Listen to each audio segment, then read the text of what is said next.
I am Bill from CJ Pony Parts. With the newest Fox Body Mustang being 24 years old now, these cars are legitimate classic cars, and like all classic cars, there's certain maintenance they're going to need. One of them is going to be weather strip. Now in the case of the Fox Body Mustang, there's complete kits available, but the most common weather strip you're going to need is going to be the hatch and the doors, which we offer in a kit, and today we're going to show you how to install it.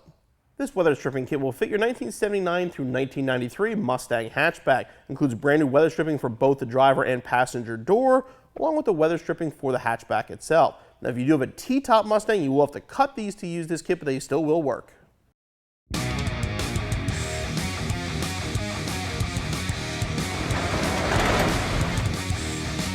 Now in this car, the passenger side has the normal rips and tears. The driver's side has actually been replaced at one point in time, but that does not fit very well, so we're going to take it apart.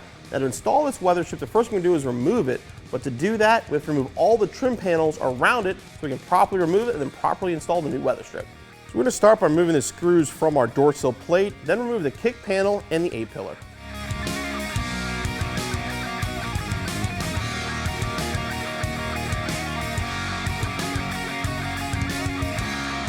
Now the kick panel should have a Christmas tree clip installed. Many of them, including my car, it is missing, but if it does, just pull the clip off and then you can remove the kick panel. All right, now we're going to move on to the quarter trim panel. You don't have to remove the entire panel, which would be a lot of work. You got to remove the screws from the front though, just so we can pull it back to seat the door weather stripping.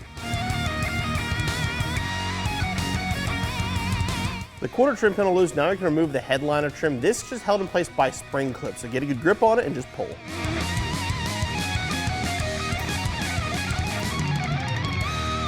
All right, for the A-pillar now, what we're going to do is remove the screws again so we can push it back. You can remove it if you want to, but to do that, the lower screw is going to require you to take the speaker grill off, which is a little bit more work than you really have to do. You take off the middle screw, you can actually push it back enough that we'll be able to get the weather stripping in place. Okay, and now we can remove our original weather strip. Okay, just grab the seam and just start pulling.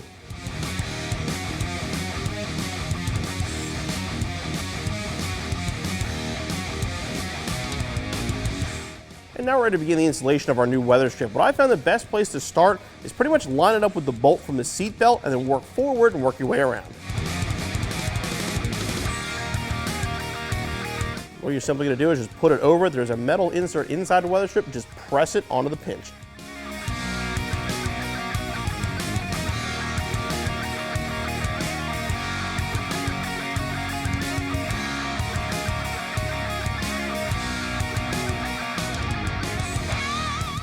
Pay extra attention to make sure when you go around the curves that it is tight against the corners.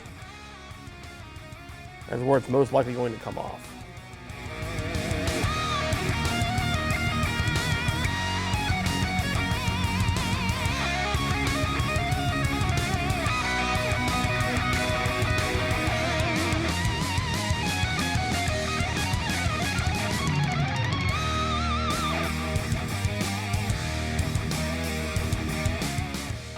Now the weather stripping does come with extra length. You will have to cut it to fit, but before you do so, I like to grab a small rubber mallet, work your way around again. Make sure it is all the way seated on your pinch weld before you cut anything off.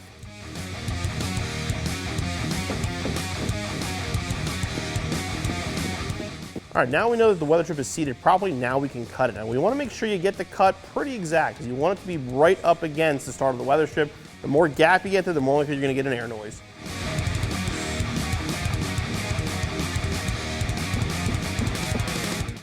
So once weather stripping is cut in place, now we can reinstall all the panels that we removed.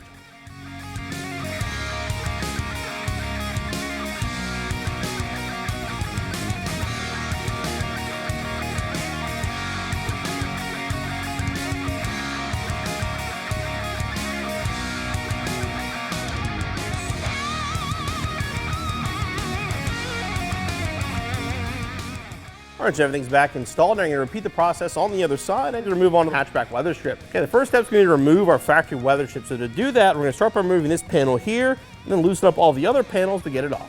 There are going to be 2 screws up top and 1 down in the spare tire well.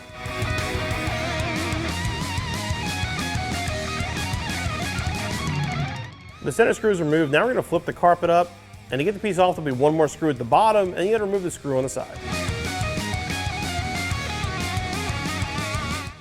To properly install the weather strip, what we're going to do now is remove this panel here and loosen all the top screws all the way around so we can pull the panels back and get the weather strip seated properly when we install the new piece.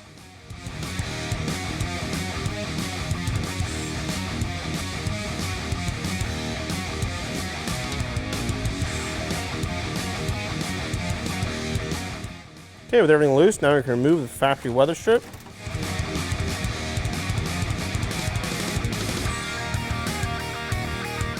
What we're going to do now is just get some sort of a generic cleaner, doesn't matter what you use. We're going to clean the whole edge up before we install our new weather stripping. Okay, so with it clean, now we're ready to install our new weather strip. What you're going to do, start right here in the middle, right where you took the other one off. And this edge, you want it facing outward. So basically just put it over, and then press it down. Just work your way around. Just make sure it is seated, pushed all the way down. There's a metal tab in there that'll kind of hold it in place.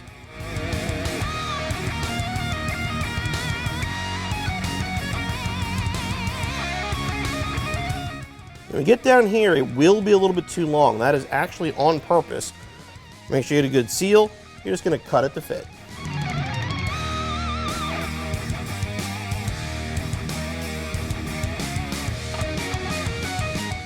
Okay, once it's cut and sealed, now we can actually go back and install all the screws removed from our panel.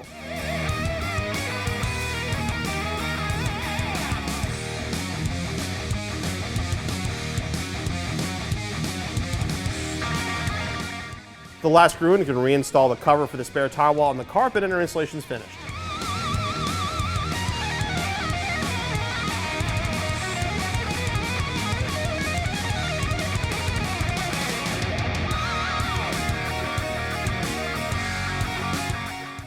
This weather stripping kit really covers two of the most common problem areas with these Fox Body hatchbacks, and that is the hatch area itself and the door weather strip. The proper weather strip is going to get rid of a lot of rattles and keep air and noise out of our interior of our vehicle. As far as the installation goes, the only tools you're going to need are a small Phillips head screwdriver and a small mallet. Figure about maybe 2 to 2.5 hours for everything. We'll be back on the road in no time.